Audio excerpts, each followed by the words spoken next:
Hello, I'm Richard Van Wyhe for EV4U Custom Conversions. And in this episode of the EV Answer Man, we're going to address the question again regarding range. The two most common questions we receive are regarding range and cost. So we're going to attempt to take a look at the big picture in relationship to range, weight, cost, so forth. So first off, we're going to discuss how we calculate a few of these things. And so, and we're going to run multiple scenarios. So first off, let me give you an overview of what we're going to do. We're going to look at a couple different scenarios, one using 44 cells and another using 52 cells. And we're going to look at three different sizes of cells, 100 ampere hours, 130s, and 180s. And then we're going to look at a scenario with a vehicle of a certain weight. Our base vehicle is going to be based on an actual vehicle, our Karmann Ghia, our demonstration vehicle, which weighs 2,200 pounds. It's running 100 ampere hour cells. And then we'll view that in the relationship of cost, range, cost per mile, and the kilowatt hours of the pack, as well as a few other things. So first off, these things are all determined. We know we're going to use 44 cells.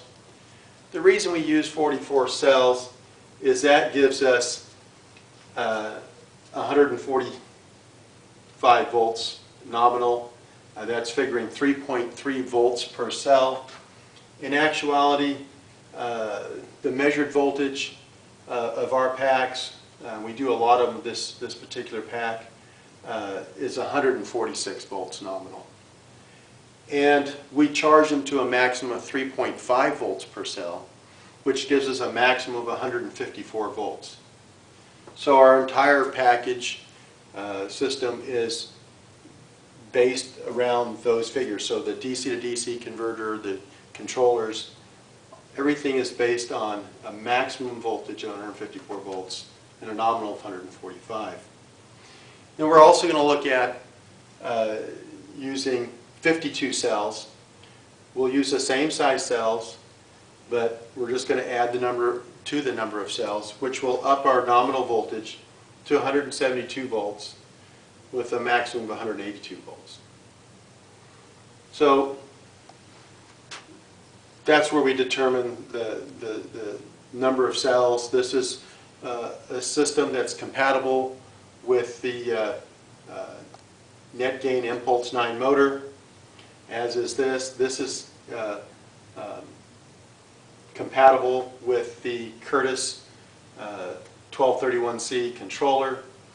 And so these are why these are popular packages.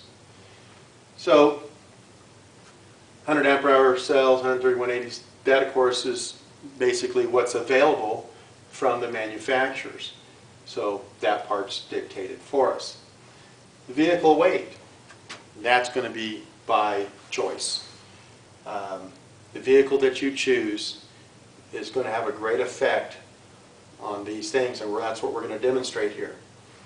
The Karmann Ghia from the factory with the original gasoline engine in it weighed 1,960 pounds. And through the conversion, we've added approximately 240 pounds to the vehicle. The battery pack in this particular vehicle weighs 312 pounds. And so you can see, we lost some weight and we've gained some weight, but we've come out a little heavier than stock at 2,200 pounds.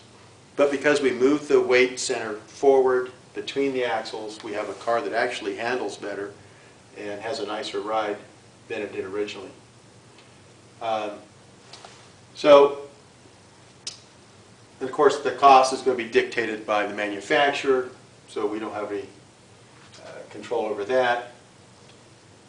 Here's the figure that's calculated. And so let's discuss how we calculated that range figure.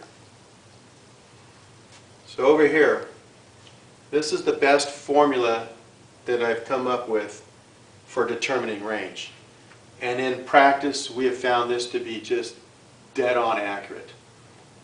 Like I said, there's different rules of thumb that we use, but when we want to know a little more precisely, we have a spreadsheet that I've showed you on previous videos that calculates all this for us. And that was created using this formula. To figure out how many watt hours per mile it takes to move that vehicle. And you know, there's variables there, you know, aerodynamics, weight, rolling resistance, so forth. But again, the closest rule of thumb we've found is that you take the weight of the vehicle and divide it by 10, and that'll give us the watt hours per mile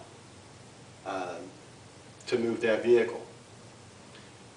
And then, to figure the range, we take the pack size and divide it by that watt hours per mile figure that we calculated using the weight divided by 10.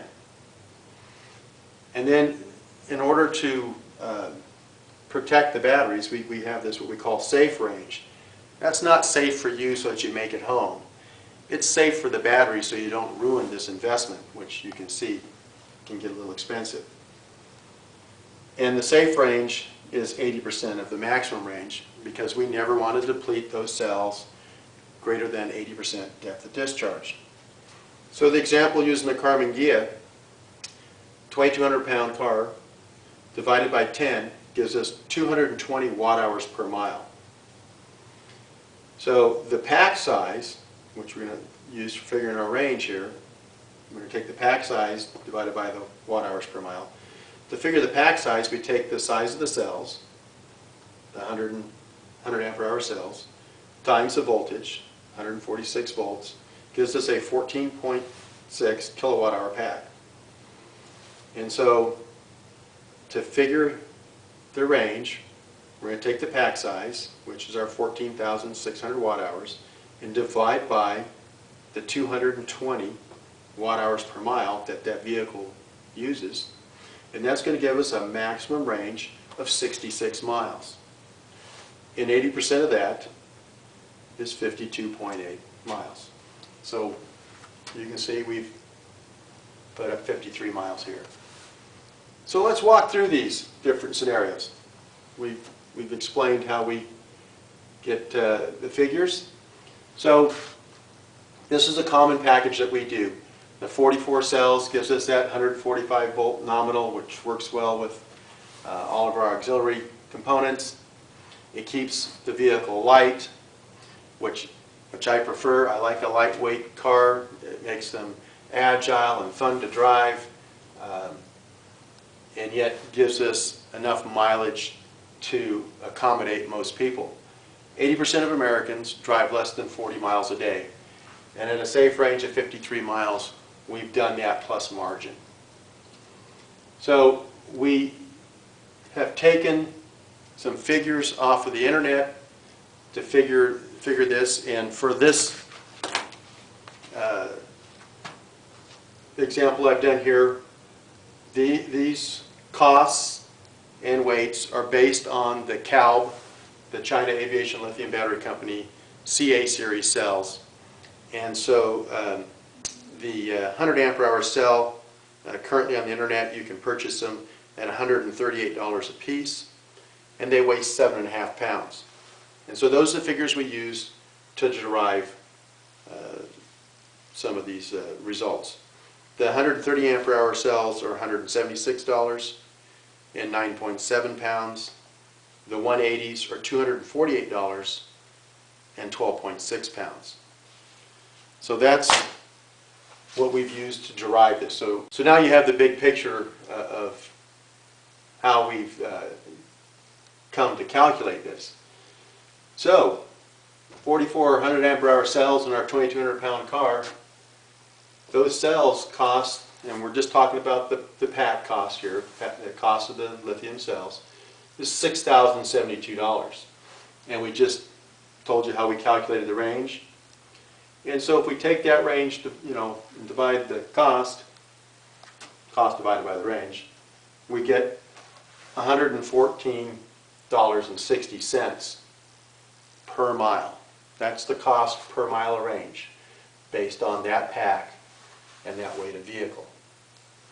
And so we can just go down the list here. If we decide, hey, we want a little more range, let's go to the next size up, a cell. That bumps our weight up by 97 pounds. It bumps the cost up by almost $1,700. And it bumps our range up to 66 miles. And so, a substantial increase there, of 13 miles for only, $2.40 more per mile. Let's say we want to go up to the 180s. That's about the largest one you can find. It's the largest one that CALB has that's compatible with an electric vehicle. You go to, we've used 200 ampere hour cells from another manufacturer before. They make a 400 ampere hour cell. You got to have a lot of real estate. If you've got an SUV or a pickup or something, you can get away with that. But 180 seem to do for most people, and you can see that that brings us up to 2,424 pounds, almost $11,000 worth of batteries now, and that gives us a safe range of 87 miles. And that's a 26.1 kilowatt hour pack. And I once told you that, rule of thumb was a 15 kilowatt hour pack, it got you about 50 miles, and 30 kilowatt got you about 100 miles. And you'll see that to be pretty close here. So that's using 44 cells. Now we're going to bump it up to 172 volts nominal, which would be 52 cells at the 100 ampere hour size. That would make that same vehicle, that same car, if we put the 52 cells in the Karmann Ghia, that would bring us up to 2,270 pounds. And it would cost us almost $7,200 worth of batteries, and that gives us 61 mile range. And it's basically the same cost per mile as doing 44 of the 130 ampere hours. And you can use this table now and derive all sorts of conclusions as to what you may want to do and how you want to do it. 52 of the 130 ampere hour cells, and we're at 2384. Not a heavy vehicle. 9152 for a cost, 75 mile range, which is very good. $122. And then lastly, we have the pack with the 52 180 ampere hour cells, which would make us at 2,535 pounds.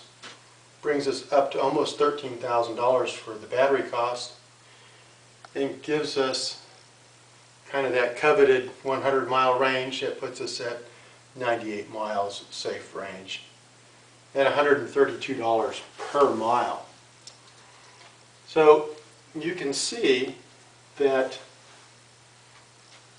with the 4,400 ampere hour cells, we can get 53 miles. With 5,280 ampere hour cell, we can get 98 miles. And it's over double the cost. And so it's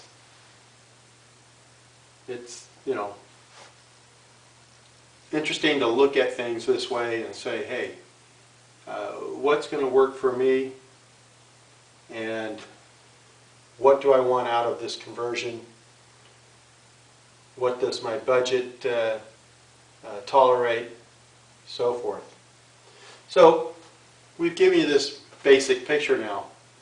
Well, let's say that you build one of these scenarios and you're driving to work every day and you decide to let one of your buddies carpool with you, since you're not burning any gas, few electrons. So you say, hey, you can ride along. And so, for sake of discussion, let's say that your buddy weighs 200 pounds, and let's look at what that does to your range. Or say that you have a car that weighs 200 pounds more. We're not talking about a lot of weight. Only 200 pounds. Like I said, the weight of a potential passenger. So let's take a look at that. All right. So we've added 200 pounds to each of these scenarios. And what we would get using the same calculations we did before, by adding 200 pounds, we drop our range from 53 miles down to 49 miles, from 66 to 61. And you can see that's a decrease of 4 miles, 5 miles, from 87 to 80, and so forth. And so our variance then runs from a loss of 4 miles to a loss of 7 miles. And kind of interesting that having that extra 200 pounds of weight is going to cost you a fair amount of range. That's almost 10% right there with 200 pounds. And so, 7% here. Now, what if we go the other direction? Let's say that we're able to drop some weight, and there's lots of techniques that you can use to drop weight. People remove bumpers and change the rims and use different components, and I know of one guy that removed the door panels and I mean everything he could to lighten this vehicle, and it can make a difference.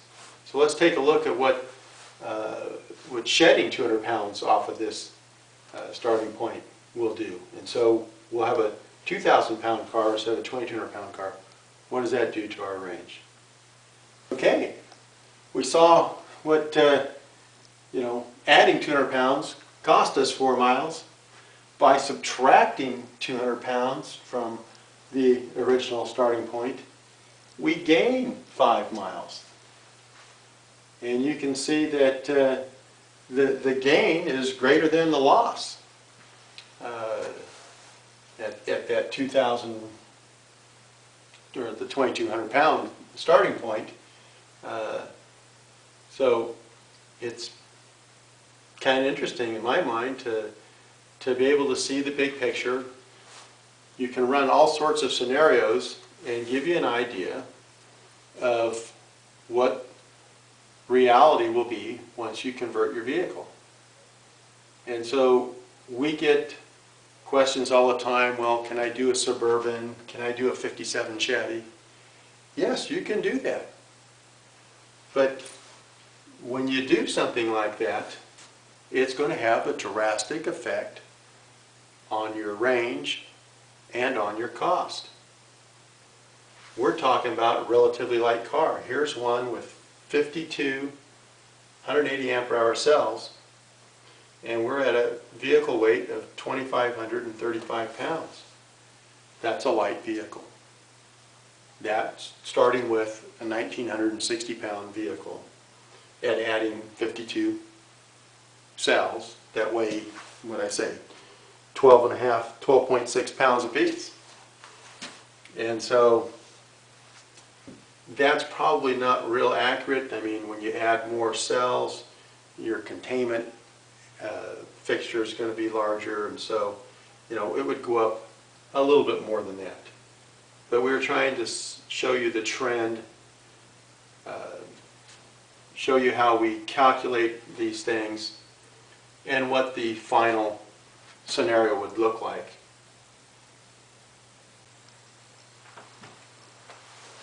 Okay, let's just run a couple more scenarios here, because it's a nice vehicle that weighs in the 2,000 pound range. But there's a lot of vehicles out there that, I mean, we do a lot of vehicles in the 2,400 to 2,600 pound range. But say you have a vehicle that weighs 3,000 pounds, and again, you know, using the three different sizes of cells and 44 of them, this is the range you could expect.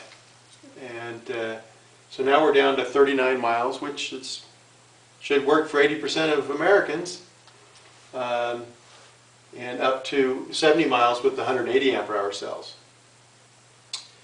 So let's bump it up, and that's doable. I typically tell people they're best off staying under 3,000 pounds, and that's because of mainly the cost factor. You get over 3,000, 3,500 pounds, now you're going to take a jump. If you're running the net gain motors, for instance, you're going to go from a warp 9 to a warp 11, and it's a substantial price increase at that point.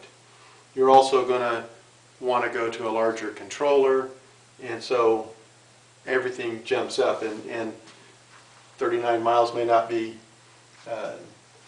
suitable for you. And so here we are at the 52 cells, 180 amp hours, and, you know, 4,000 pounds. We're at a bigger motor, bigger controller.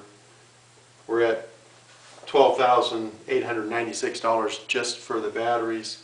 You've got, you know, a $30,000 conversion at that point, and a 62-mile range. And so my personal favorite, and the one that EV4U sells the most, is what we call our commuter package. It's 44 of the 100 ampere-hour cells. Works great for cars, you know, up to say 2,600 pounds. Gives you, you know, around a 50-mile range, and keeps the cost under $20,000. And that's having it done professionally. You can get down around $15,000 to $17,000 if you do it yourself and you're resourceful. And that's a nice lithium conversion. And so there you have it. Kind of an extended or in-depth view of range, cost, and pack size. As well as we went over again how to calculate that and ran some scenarios that will give you an idea of what you can expect with your own conversion. And so, since this is December the 31st, 2012, I'd like to wish everyone a very happy and prosperous New Year, and hope that you continue to tune in and watch the EV Answer Man. We have some what I think will be exciting projects on the horizon. One of them is we're going to look at converting a Yamaha Rhino ATV. It's a two-seater side-by-side all-terrain vehicle, and we're going to look at that and go through the process of how you determine that you would want to do this to begin with, and then the process of actually doing it. So we will go through all the calculations of gearing and tire size, you know, range, battery pack size, motor size, controller size, all the issues to create a reliable and fun off-road vehicle. And we're going to take you along. And so we have a lot of other projects in the wings, and we'll share those with you in 2013. So for EV4U, I'm Richard Van Wahee. Have a happy new year.